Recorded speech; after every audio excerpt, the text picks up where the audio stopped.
Priya Mishra DNC का। जो से ये लास्ट स्पीकर है, उसके बाद national anthem, then vote of thanks. Thank you sir for giving me this opportunity. अनेकता में एकता, यही है भारत की विशेषता। अनेकता में एकता, यही है भारत की विशेषता, और इसी विशेषता को बनाए रखने के लिए हमें है लोकतंत्र की आवश्यकता, हमें है लोकतंत्र की आवश्यकता। सर्वप्रथम आप सभी को मेरा नमस्कार।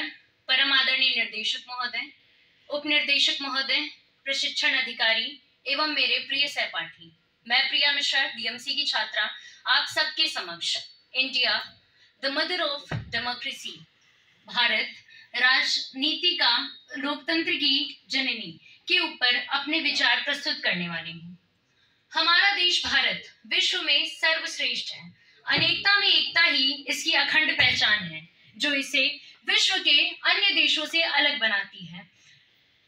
क्योंकि अन्य देशों में भारत की तरह अलग अलग मजहब और धर्म को मानने वाले लोग एकजुट होकर इस तरह प्रेम, भाईचारे और सद्भाव से नहीं रहते हैं। इसलिए भारतीय संस्कृति की मिसाल विश्व भर में दी जाती है। डेमोक्रेसी, डेमोक्रेसी जो एक शब्द है, ये एक यूनानी शब्द डेमोक्रेशिया से आया है। डेमोक्रेशिया को अगर हम विभाजित करें तो ये दो शब्दों में टूटता है। डेमोस जिसका मतलब होता है लोग, और क्रेशिया जिसका मतलब होता है शासन, अर्थात लोगों का शासन।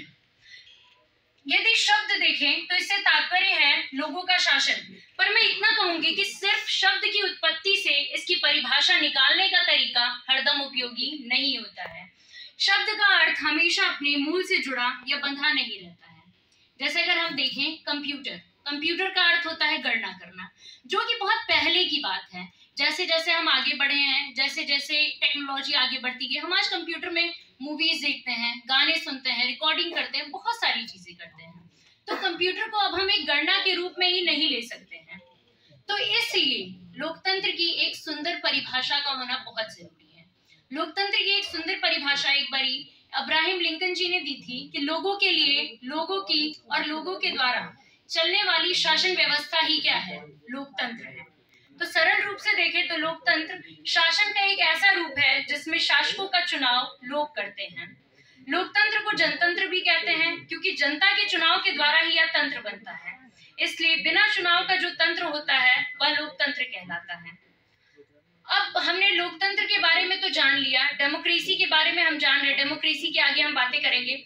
लेकिन डेमोक्रेटिक सोसाइटी को बनाए रखने के लिए, लोगों को कंट्रोल करने के लिए, उनको उनकी ड्यूटी बताने के लिए, उनको उनके देश के प्रति क्या कर्तव्य है, इसके लिए कुछ रूल्स और रेगुलेशंस बनाए जाते हैं, कुछ नियम कानून बनाए जाते हैं। उन्हीं नियम कानूनों को हम भारत का संविधान कहते हैं। भारत का संविधान 26 नवंबर 1949 को बनकर तैयार हुआ था। 2 साल 11 माह 18 दिन में यह बनकर तैयार हुआ और 26 जनवरी 1950 को ये लागू कर दिया गया।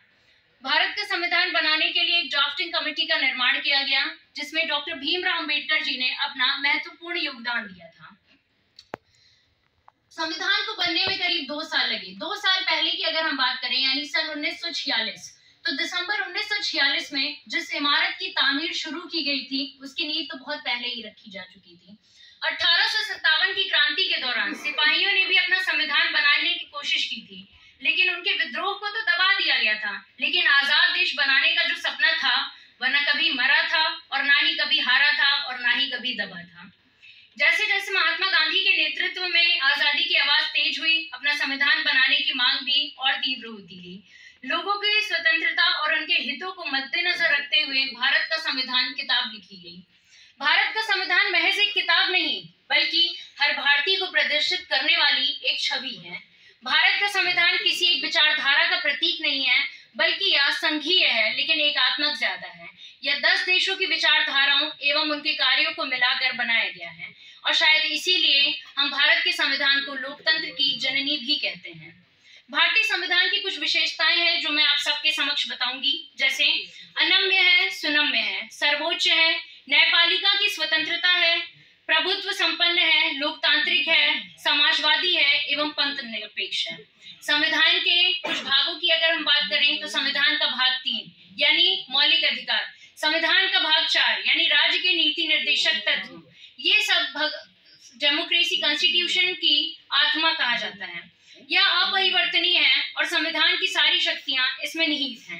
अब हम अगर आए लोकतंत्र पे, तो लोकतंत्र में जनता को एक मौका मिलता है जिसके चलते हम अपने परिणामों पर विचार विमर्श भी कर सकते हैं। आज मैं आप सबके समक्ष खड़ी हूँ, यहाँ पे बोल रही हूँ, आप सब मेरे समक्ष खड़े हैं, हम इतने बड़ी संस्था में पढ़ रहे हैं, ये सब लोकतंत्र की वजह से ही पॉसिबल हो पाया। अगर लोकतंत्र ना होता तो शायद आज हम भी यहाँ ना होते, हम भी किसी की गुलामी कर रहे होते। आज विश्व भर में लोकतंत्र की सराहना तो होती है, लेकिन आज भी इनमें कुछ सुधारों की आवश्यकता है। लोकतंत्र में विघ्न डालने वाले कुछ विषय हैं जो हमें सोचने पर मजबूर कर देते हैं, जैसे अशिक्षा, गरीबी, भेदभाव, सांप्रदायिकता, जातिवाद, असामान्यता और भी बहुत कुछ। लोकतंत्र पर प्रभाव डालने वाली इन सभी बुरी शक्तियों का सर्वनाश जरूरी है ताकि एक बेहतर समाज की स्थापना की जा सके। अंततः मैं अपनी वाणी को विराम देते हुए कुछ लाइनें कहना चाहूंगी। जाति धर्म की सोच से ऊपर उठ जाएं, जाति धर्म की सोच से ऊपर उठ जाएं। आओ हम सब मिलकर लोकतंत्र को जिताएं, आओ हम सब मिलकर लोकतंत्र को जिताएं।